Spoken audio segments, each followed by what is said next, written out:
excited for what it is we're going to do. Even at home, if you can, just stand up, shake a little bit. Normally at this time, I ask for people to scream, but I won't because we're in a small room. So, oh, you don't mind? Okay, off you go. Yes, there you go. That's the stuff. So good morning, everyone. My name is Andi Sangobo, as Mal has introduced me.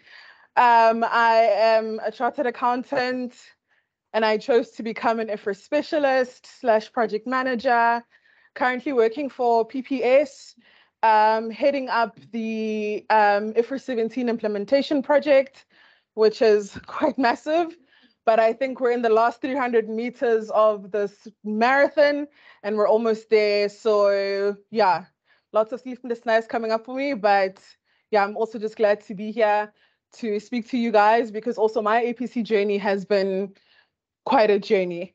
Okay, so before I get into it, into my slides and presentation and all of that, I want to start by giving you context as to why I say it was a journey and why it really feels like it's a success story for me.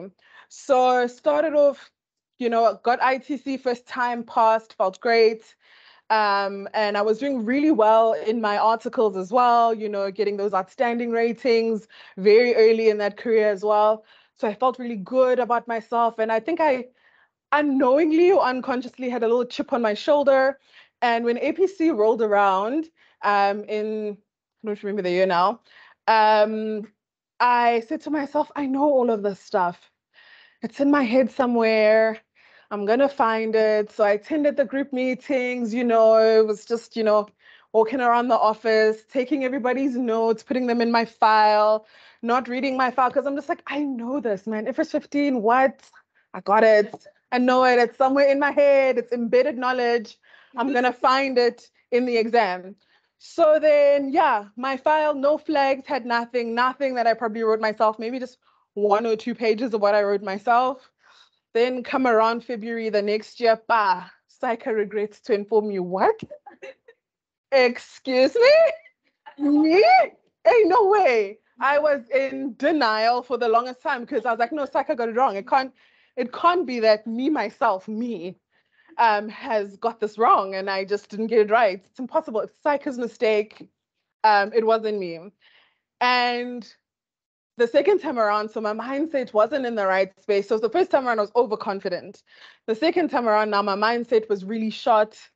And instead of really just sort of going through the process of healing and understanding why I got the things wrong, I was then very underconfident in myself, and my mindset was not in the right space when I wrote the exam the second time.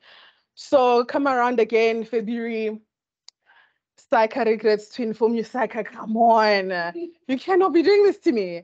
And then it's only at that point that I realized, okay, now let's have a look. What's wrong? What are the issues? Why am I not getting this right?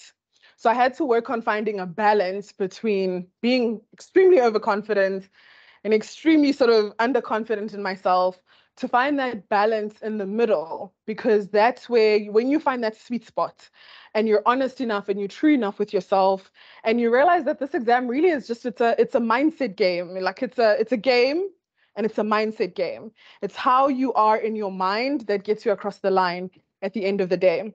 So I first want to just kick off with sharing a mental toolkit that I then sort of put together for myself, right? So in the time, you first have to sort of wake up every day and check in with yourself. So where am I mentally? Am I feeling mentally strong today? Am I not?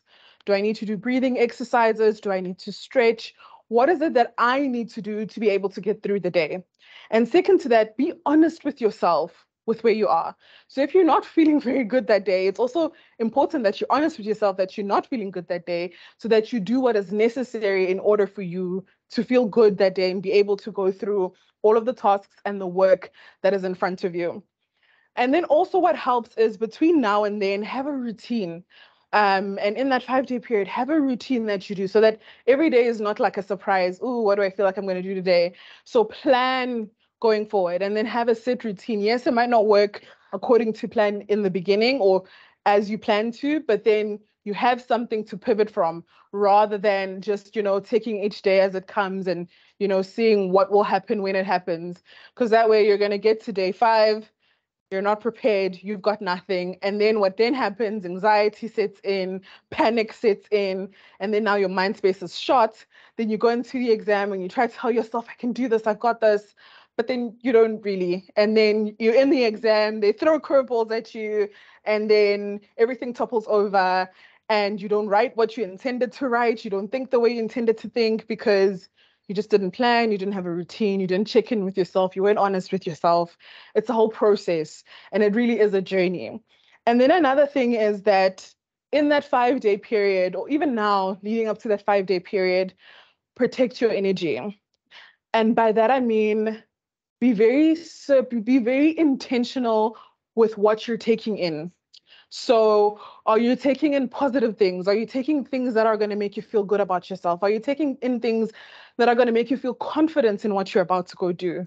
And I say this because I still do it today, because as a young Black woman, I tend to be the youngest in the rooms that I sit in.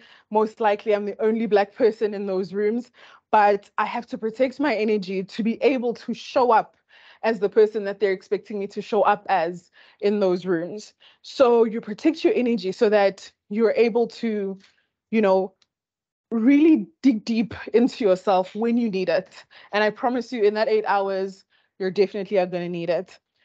And then remember that this is your own race. You're not competing against anybody. You're not trying to beat anybody. You're not trying to best anybody. This is your own journey. And maybe what worked for me is not going to work for you, but maybe a combination of what worked for me and what worked for Irene potentially could be what works for you. Okay. So what I'm going to do now, because I'm a little OCD, is take you guys through sort of what worked for me, what I did before the exam, how I worked with the group, how I put together and constructed my file.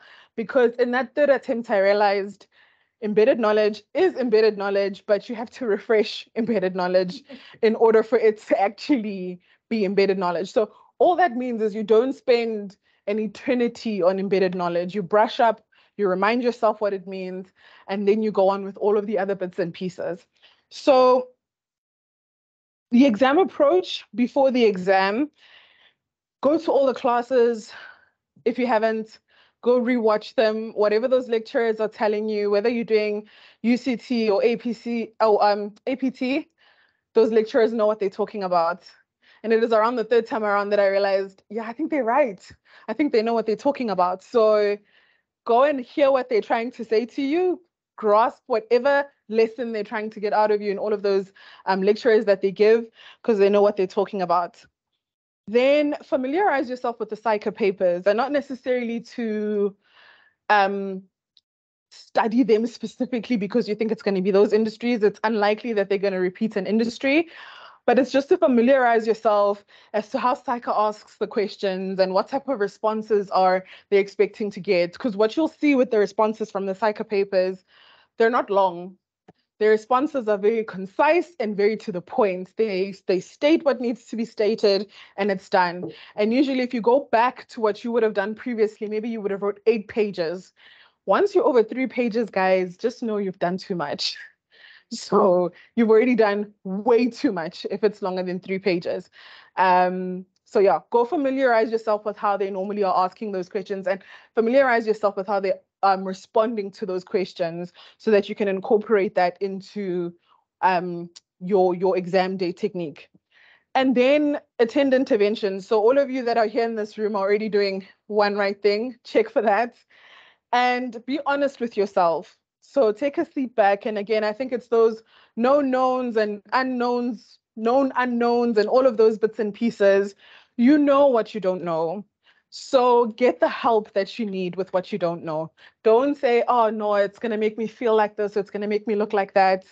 You know what you don't know. And at this point, it doesn't matter what it makes you look like. It doesn't matter what, other people are going to think about you in that instance. You need to get the information to know what you don't know so that you are best prepared for this exam. And then between now and when you write, get some rest, because I'm going to be honest with you, if you're sleeping during the pre-release period, you're doing it wrong. because that's the time where you grind. I know some people say rest is important, rest now so that you are ready. Definitely do get some sleep, but make sure that you finish everything so that by your Tuesday, let's say if the exam is on Wednesday, by the Tuesday, you're just going through your file now. You're not still trying to figure out how to do things and, you're still trying to put things together. It's you familiarizing yourself with your file now and what you've put together. And then during the exam, focus. Every hour is important. And this is why planning is important, because you wake up in the morning, you check in with yourself. How am I feeling? How do I focus? Do I need to center myself? Do I need to breathe? Do I need to stretch? What is it that I need to do to physically get my head in the game? Get your head in the game. And remember, as I think I've said this now 3 to 4 times, nothing else matters. Within those 5 days and within that exam, nothing else outside of this exam matters. So get your head in the game. Then identify all the triggers in the beginning, right? So in that pre-release period, identify all your triggers on the first day so that you can plan what your next 5 days are going to look like. Read the pre-release at the start of every day.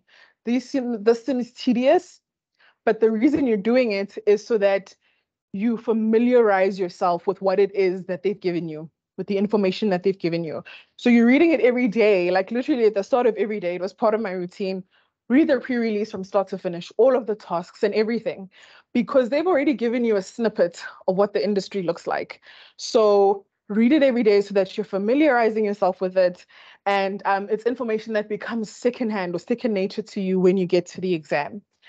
Then this is it's unconventional or conventional, depending on where your thoughts lie.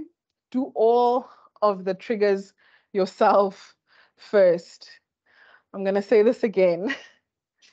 Do all of the triggers yourself first, and then you go and collaborate with your group. And the reason that I say this is because when you are going to split triggers and, share them amongst the group, your only knowledge that you have when it comes to the exam is whatever is in that document that your group member prepared, right? So they won't tell you that there was something else that they thought about that led them to write this particular sentence to get to this. There was an article that they saw that did this and did that. You're just going to get the 3-pager or the 1-pager. And that's all you're basing your knowledge on that particular trigger. So it's not wide enough. It's not pervasive enough in sort of the understanding that one would need to have to be able to attempt and answer those questions. And then again, be honest with yourself. Don't fall into the trap of, like I said earlier, I know it's embedded knowledge, so I'm just going to skip over it, or I'm just going to do it last, or whatever the situation is. Be honest with yourself and keep that honesty, hence the morning check-in every single day. And then during the exam, so we know that there's some curveballs that get thrown. Stay focused. Remember what you've prepared, right? Because now we've worked and we've prepared our files and we've prepared everything. Nothing is useless when you get into that exam, right? So don't now discard things because the question is just a little bit different to what you would have expected. Step back, focus, remember what you've prepared, see how you can apply it to the specific question that is in the exam. Be able to take the curveballs and pivot. So now if the question is being asked a little bit differently to what you had initially anticipated, be able to pivot and say, okay, how can I change what I have to accommodate the question that I'm being asked? So don't go there just because you've prepared and then just type what you've prepared and it's not in line with what the question is actually asking. And then most importantly, structure. Answer the question that's been asked. Don't just put anything in there just because you brought it with you and it's in your file. Answer what's being asked and make sure that, again, it's succinct. You need to make sure, that's word, concise. It's short. It's to the point. And always make sure that your structure, when you structure it, has some of the technical, it has some of the industry, and it has application. And remember to always conclude. This is something that people forget to do. Always conclude, because the question is asking you something. So at the end, take a stance, whether it's right or wrong, take a stance and conclude on your question. And this gives then an overall, so when the market is looking at it, they'll see that you've done some of the technical, you've done some of the industry research, you've applied it to the case study, and you're able to take a point. Think about it at work. When your boss asks you to do something, it's normally for a specific reason, and then you need to have a specific reason. You need to have the answer to that reason at the end. And if you don't have it, you haven't actually then completed the task. So always remember to conclude. And plan, don't just write. And remember, when you're looking at the triggers, to look to see the business as a whole, right? And not just answer all of your triggers in isolation. So a lot of the questions, and you'll see as well, I know you probably experienced it at work, everything sort of crosses over one another. Everything is linked to something else. So in your planning, before you go in, sit back and ask yourself, how do all these sort of questions link together, so that when you are writing, you can actually cross-link, because that then shows that you see the bigger picture and you're not looking at the triggers just in isolation and only answering this just because it's only IFRS 15. It can only be IFRS 15, but IFRS 15 is also pervasive in the business. So see where else that can touch in the business. Okay. And then your response needs to always include something that's in the pre-release and the information that you receive on the day. Make sure that you're able to consolidate the two. And always leave some time. It doesn't have to be a lot, but at the end of each question, leave yourself some time to be able to go read it again and then ask yourself, is there something that I missed? And this is why all of the pieces that you've learned today are important, so that if you do the stretches and you keep sort of asking yourself, where am I? Am I centered? Am I still focused? Do I need to stand up and stretch? All of those things, so that your brain allows you the time to be able to sort of step back and ask yourself those questions. So you really need to be, it's a systematic process that you need to follow. It's almost robotic, the way in which you need to do it in those 8 hours of the day. Okay. And then now, working with the group, I just want to touch on what worked for me and what didn't. And the most important thing is, the group is only there to enhance what you already know. Because if you don't know it, you're literally going to take what they have and take it as gospel. And now you guys can't have a robust discussion, because now everyone is just agreeing with Andisa because she bought the paper and it looks great. Yeah, sure. What if Andisa went really on a tangent in whatever it is that she came up with? You won't know now, because you guys haven't done the triggers, and you're not enhancing each other's knowledge. The importance of a group is to be able to have robust discussions with each other, to be like, oh, I missed that when I looked at it. Oh, where did you find that source? I want to go read it and make sure that I understand. So collaborate with the triggers and discuss robustly. What worked for me is to really work sort of by myself to get the triggers done. And then I met with my group twice or 3 times, actually. Once in the beginning, and then just for 2 more times between Sunday and Monday, to clear out what the triggers are saying and all of those bits and pieces. But respect each other's time, as well, as Irene said. So if you said 2 hours, let it be 2 hours. There's no need for us to go on for longer than that. Keep it concise. And if the group starts discussing triggers you haven't done, politely excuse yourself. Peace out. I'll reach out to you guys again when I've done it, because it's really important to have engaged with the trigger yourself before you start discussing it with other people. Otherwise, again, you'll fall into the trap of saying, oh, that summary looks so great. You've done so well. And then you'll put that in your file. And then now when there's other curveballs, you're unable to pivot because you don't have the full picture of it. So again, I touched on, don't split the triggers, don't meet too much, focus on completing the triggers, and keep the meetings succinct/concise. Okay, then I just wanted to share with you guys the structure of my file. So this is how my file looked on the day. And I know everything that's in my file because I prepared it myself. And there's nothing in there that is not highlighted or doesn't have any pieces of me on it, because that's what I did the first time. I didn't even have flags. I don't know what I was thinking. I didn't even have flags. So how my file was, so we're going to go from the top all the way to the bottom. I had the pre-release and the trigger document. So my trigger document was the analysis of the triggers, right? So now we're looking at breaking down each trigger, putting down which sort of discipline we think it is and which discipline would need to be sort of looked at here. Then I would summarize just a little bit what I think is important for me to know on that particular trigger. Then some background, which is your industry research and what you can learn from your financials. And then for each trigger, now there's the detail for each trigger. Have a copy of the pre-release document highlighted and in the way in which you understand. Then have a one-page summary, right? So this one-page summary is detailing all the work that you would have done after the points that come after the one-page summary. So your one-page summary is going to include the audience. And by this, I mean, who am I sending this email to? Or who am I sending this report to? Because if you go on Google and you ask, what is a CFO interested in? You'll realize that half of the way in which you're answering the question is information that they do not care about. It is not important to them. So once you understand who you're talking to, it adds value to how you're going to answer the question. Then you ask yourself, what is the problem that this particular trigger is asking me to solve? Then you answer that for yourself. Then you ask, in the context of the business, why is this problem being solved? Because if you know what the problem is and you know why it's being solved, it makes it easy for you to then say, okay, this is how I think we should go about it. And this is the information that I found in order for us to solve for the solution so that we can get to X, Y, Z. And then ask yourself, what value is then being added to the company?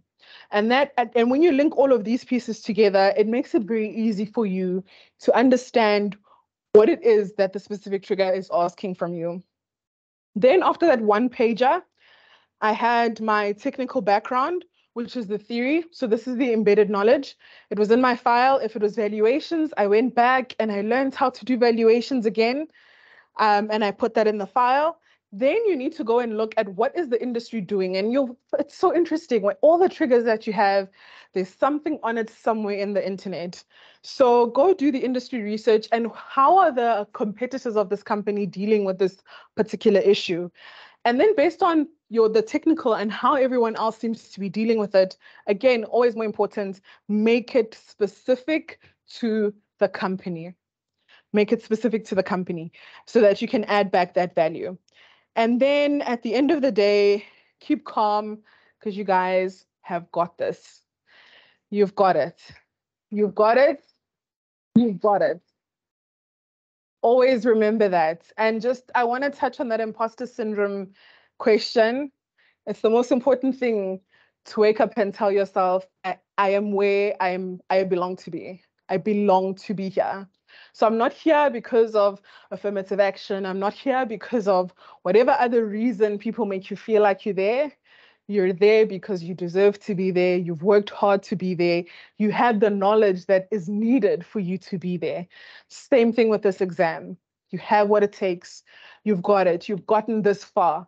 So you have the knowledge. So don't self-doubt yourself. Don't overinflate your confidence. Find that sweet spot where you understand why it is that you're doing this exam. And it is to get you in those rooms where you are the youngest Black person in the room, where you are giving the voice for those that are voiceless, where you are able to then impact and make the change for our people. That's why we're in these rooms. So that's it from me. I hope I didn't go too much over time. Thank you so much, Andy. I think I did tell you guys that she is a well of wisdom. And now that you've heard her, I think you can agree with me. I just want to echo on something you said about taking a step back when you failed. And this is specifically to the repeat candidates, because I think sometimes we focus a lot on first timers and getting across. But even for repeat candidates, like Tabo said, guys, just because you failed that one exam, it doesn't mean you are, I don't want to use the word stupid, but, it doesn't mean you're not competent. You were just unable to pass that exam. But the most important thing is to take a step back, realize, where did I go wrong? Treat it as a learning opportunity rather than a failure. With that said, thank you so much, Andy. We've got time for one question. I'm just going to check the online platform. Sorry, guys. Let's check someone online. There's no one online. So we're going to take, okay, we'll take 2 questions. It's fine. We'll just ask you and we can ask thank you so much. Your presentation was very insightful. And yeah, especially for us repeat candidates, it did resonate because sometimes you keep on blaming people, but I think it's Rendani's fault that I didn't get competent. It's Ferdy's fault. You know, Ferdy is too strict. He's too strict. That's why I didn't become competent. So I think it was insightful in such a way that for us to take ownership and go back and say, okay, I didn't make it. Where did I go wrong? So thank you so much for that. My question is, I just got intrigued by your job right now, being an IFRS specialist. So I would like to ask, are there specific courses one needs to do to become an IFRS specialist, or with your CA, you just supplement for you to become one? I'm not sure if there's courses out there. I can just tell you my journey of how it happened for me. You all do accounting and you all would have passed accounting. So in some way, shape or form, you're also already an IFRS specialist. It's just that then getting the right training. So I did it through KPMG because they have their own like technical departments, and I joined that technical department, and then you learn. It's for me, I feel like it's mostly just an on-the-job learning thing that you do. And you look at IFRS quite differently than how you would have when you were in school. So there aren't any specific courses that I attended. I guess I got just inducted in it through sort of being in a firm that has that department that offers that to their clients and their audit teams. Hi, Wandisa. Hello. Thank you so much. Ne? I think as a repeat candidate, this was so much interesting for me. And for me, I felt like the journey after the workshop until the day we write, that's more important. So I think then you can usually share the navigation, because you go back to what you've done, the case studies, and you feel like, is it enough? You look back at your papers, you're like, oh, I failed because of 1, 2, 3. But you like, will I make this mistake again? That question, like you're scared of like failing again.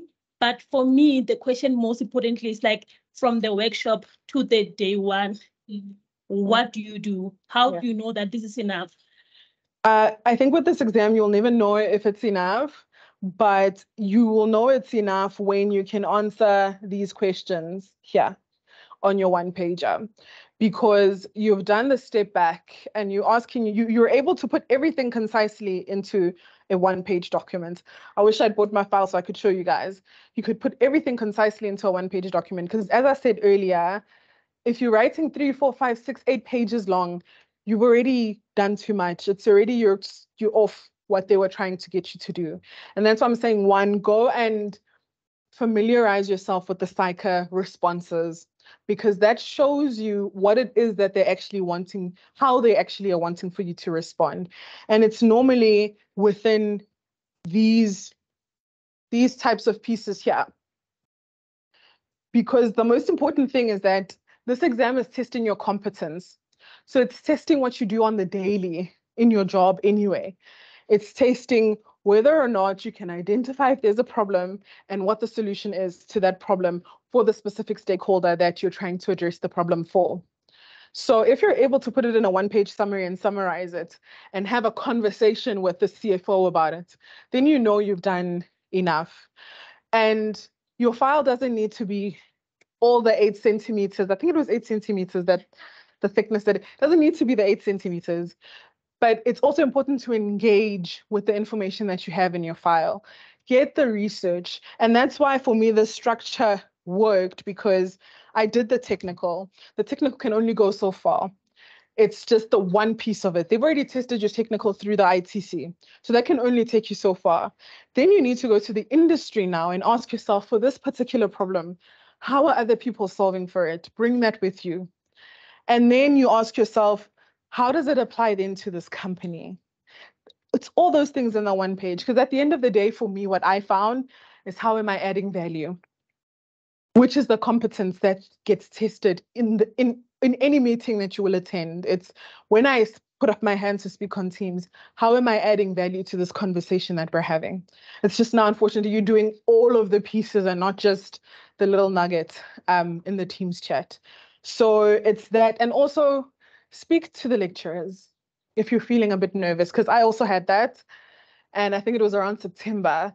I wrote the mentor that was allocated to me from APC an email this long. And I was like, I've done this, I've done this, I've done that. It doesn't seem to be working. I don't understand what I'm getting wrong. Then we sat down and we properly went through my old scripts. And she was like, you are 95% there. This is what you missed. This is what you missed. This is what you missed. That's what you missed. So if you had that, you would have actually gotten across the finish line. So use the resources available to you. Speak to them. Don't, like I said earlier, don't feel ashamed of, oh my goodness, I'm doing this for the third time or whatever the situation is. Use all the resources available to you. And those lecturers are willing. There was another one, even in my first attempt.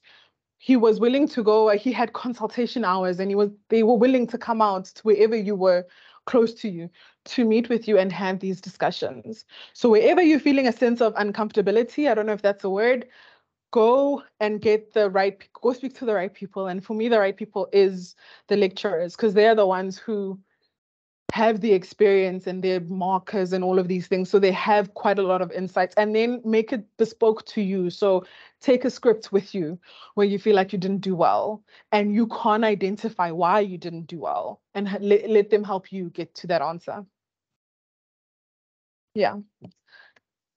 So that's it from me. Thanks, guys, and good luck.